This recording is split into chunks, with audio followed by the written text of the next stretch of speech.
What's up guys, Shane, your Fugatech 3D Printing, and today we're checking out the Monoprice i3.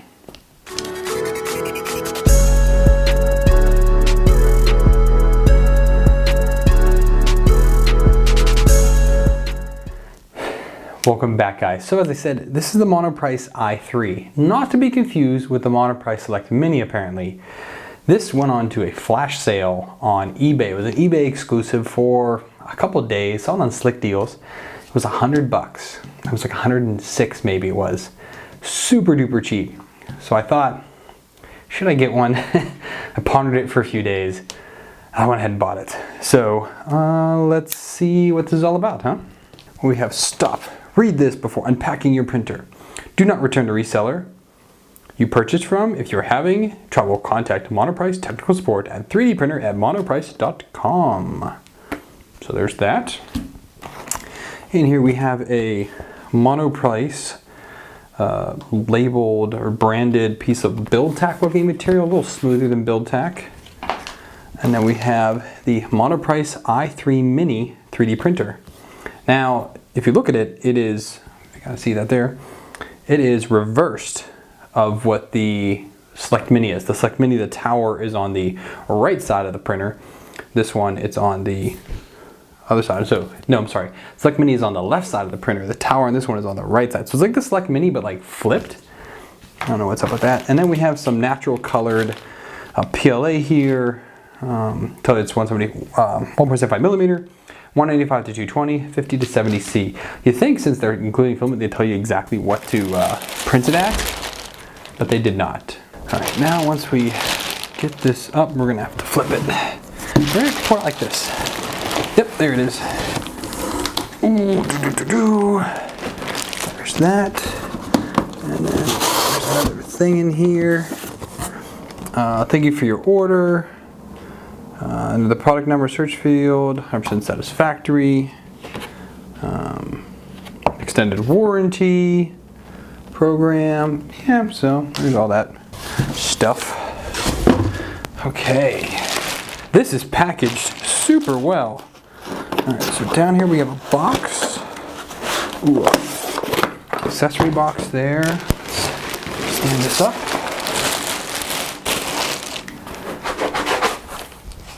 There's that. Oh, there's that. And there she blows. It's a hefty little printer. And I can see there is a test print on here. Looks like they did use glue stick on there. And there's a giant zip tie that's holding the bed. Just loop that off. And there's another one on here that's holding the extruder in place, it looks like. So I need to take care of that. Let's see what accessories we got in here. Alright, we have the Death paint scraper, which I hate. We have a power cord.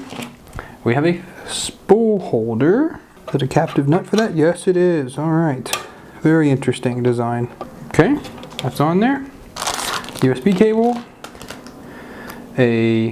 Oh, they gave you one of the little drill bits. The 0.4 millimeter drill bits here. I'm gonna guess that's the size, because it's probably what size the nozzle is on this. Some glue stick. A 1 gig SD card, micro SD card with adapter. This is to clear out your extruder in case, or I should say your hot end, if you get a jam, pull that out. This is just enough. You can kind of slide it down to the throat and get it out. G-Tech includes that with all their printers, which is kind of nice.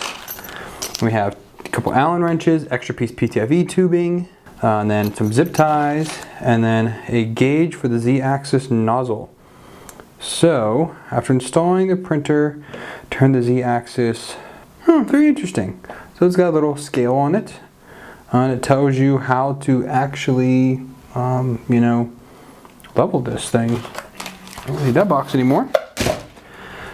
All right, let me clean up a little bit, and then we will, you know, try this out. All right, so look at the book here. It tells you that this has a 120 by 135 by 100 millimeter layer height, or build volume, sorry. Layer resolution 0.1 to 0.4. It does come with a 0.4 millimeter nozzle. Print speed 10 to 70. Travel speed 10 to 70 millimeters per second. See ambient temperature, what it likes. Extrude temperature range 170 to 260. Okay, so PLA, is what you're gonna be printing on this. The other thing is, that's interesting, this is a PLA only printer because I think this does not have a heated bed. Pretty sure it doesn't. All right, as I was just moving this around, I noticed that the rails on the bed are completely loose.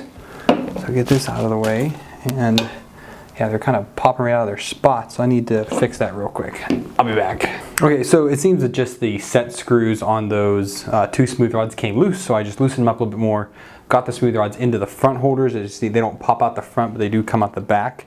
Just got those pushed all the way in, retightened, and we're good to go. Just looking here at the book, you know, it's pretty simple how to take it out of the box, take the zip ties off, and now we're going to take just a quick look at it. Everything else I think is okay. It's a very, very basic version of the Select Mini is what it looks like. I said, this is like a PLA only, and I am not using that. That's going to kill me. I'll use my favorite tool to get it up and off. So it's a butterfly on a raft, and the raft comes off nicely. And there is a little butterfly. I hate that they used glue on this. I don't know why they used glue on this. Kind of thought this material would have been sticky to like hold it, I guess. I don't know. I'm actually going to go ahead and power this up now. All right, so we've got fan spin up, MP. There we go, 3D printer ready. Now, it does have a very nifty little micro SD slot on the front. Clicks right in there. Card inserted. All right. It does have a assisted bed leveling. So let's just go to level bed. Even though it should be pretty level, I think, because they had a test print on it. I think it should be okay.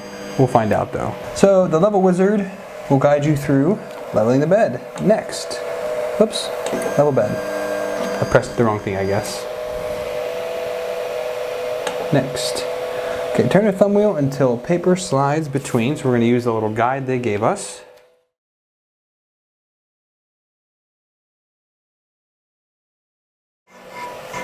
That should be good right there. Leveling complete. Redo leveling wizard or back to main menu. Back to main menu. All right.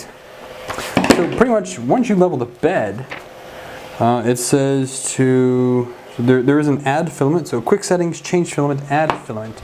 We will use their sample filament here. Why not? They sent it. We should use it. Another zip tie for something they did not send pliers for. I hate sample filament that's loose like this, but whatever. We'll make it work, I guess. Quick settings. And this change filament. I thought it said add filament. It does say add filament, but it doesn't say it's here. So, oh, there it is. Change filament and then add filament. It's preheating to 210, raising the Z up about, well, I have a little measuring thing here. Now I can actually check it out. Centimeters is there. So it raised it up about 5 centimeters, so 50 millimeters. And it is heating up fairly rapidly, not bad. Now looking at this, it is using like an E3D style hot end on here, which is interesting. It's nice, it has all aluminum around it. There is a part cooling fan, kind of. So the fan, I'd say about half of it is blowing onto the cold end of your hot end. So that's the heat sink basically that's there. And the bottom half has like a block and it's slanted like this. And so the fan's here. So about half of it is going on the hot end. Half of it is getting redirected right down by the nozzle. Interesting design, but still again, it's all aluminum. The end stop for the X is on the carriage instead of actually being mounted to the Z carriage, which you see quite frequently in most printers. I did see the Y underneath, and Z is down in the bottom, or is it connected here? I can't see where the Z is at. But it is a very, very similar design to the Monoprice Select Mini. Again, just reversed and a PLA only machine. So, interesting. All right, we're at 195 now, almost there. Wait until the nozzle is at target temperature before proceeding. Once your nozzle is finished preheating, press and hold the lever on the feed filament mechanism. While holding the lever, insert it. Once filament it comes out the nozzle, select back option. Okay. Well, it's actually feeding it in, but I'm just going to do it manually because that is going wicked slow. Oh, that's not even tightened. All right, so the gear on the extruder is not tight at all. So we need to get out the handy dandy wrenches again, find one that fits. It's not what I was hoping this is going to happen, so I'm going to now take apart the extruder and reconnect the hob gear. Just line that up there and tighten that in. Okay, now that's lined up and in. All right, yeah, very basic extruder design. Again, it's favoring the cheaper options that they can make it with. Extruder arm works again. There's a little bit of the yellow filament left over there. Let's go ahead and try their test print now. So we're going to print file. There's a snowflake and it's heating up. Speed's 100%. It's going to bring it up to 190. So we're just going to let this roll and see how it turns out. Alright, so the prints are done. Let's turn that off now. It took an hour and 41 minutes to do these 4 little snowflakes on here. I printed them on a raft. I didn't use any glue sticks, so the front one did peel up a little bit. I'm guessing you really do need to. I was kind of hoping you wouldn't need to. See how easy this raft comes off now. I'm really not a raft person, so kind of knowing what the offset should be for that is a little tricky in my opinion. Just because I never print on raft. I mean, like, you probably count on one hand how many times I printed on a raft for some weird shaped thing. But these are little like Christmas ornaments basically. Ooh, that came off, and these are super duper fine. I'll see if I can show you guys here in a minute, but these are very small, very detailed. It's a bit stringy.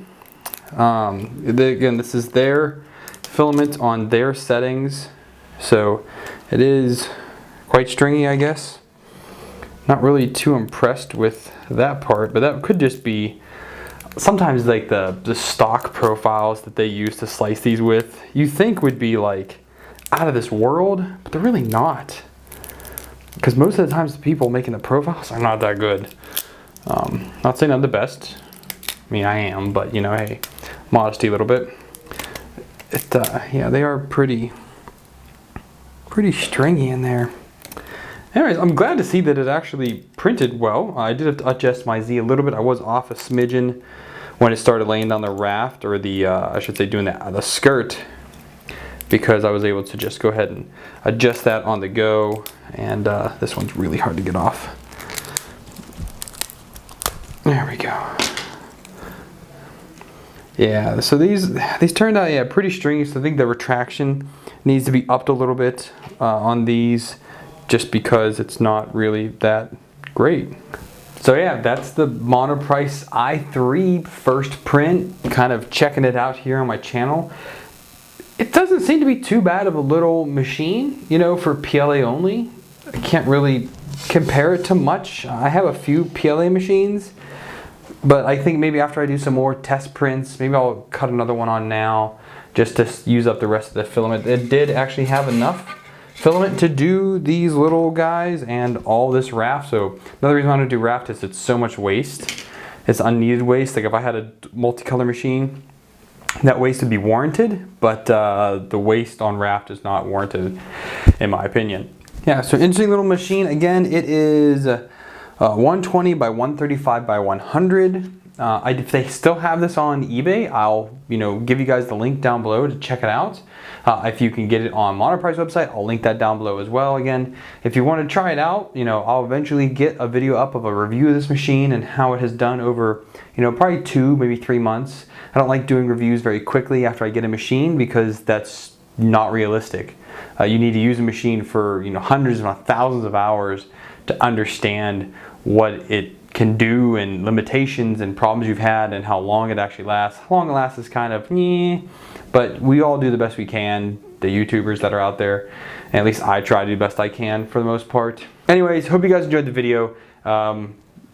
If you want to get, like I said, check it out, maybe, I don't know. I'll let you guys know in the future. It does print out of the box. It comes fully assembled, easy to put together. We were printing, what, in 8-9 minutes? Like, pretty quick like that. Thanks for watching, guys. So if you liked the video, thumbs up, thumbs down if you didn't. Leave me a comment down below either way. I'd love to hear your thoughts when I do these unboxing videos. If you guys want to stay tuned to what's going on, make sure you become a subscriber, notification squad, you want to be on it. If you want to support me financially, there's monthly way via Patreon, one-time deal with Streamlabs or buy me a coffee. And if you just want to use my affiliate links down below, do your daily shopping, go ahead and use those. I appreciate anything you guys do, even if it is to watch this video and let the ads play. Thanks for watching, guys. Till next time, happy printing.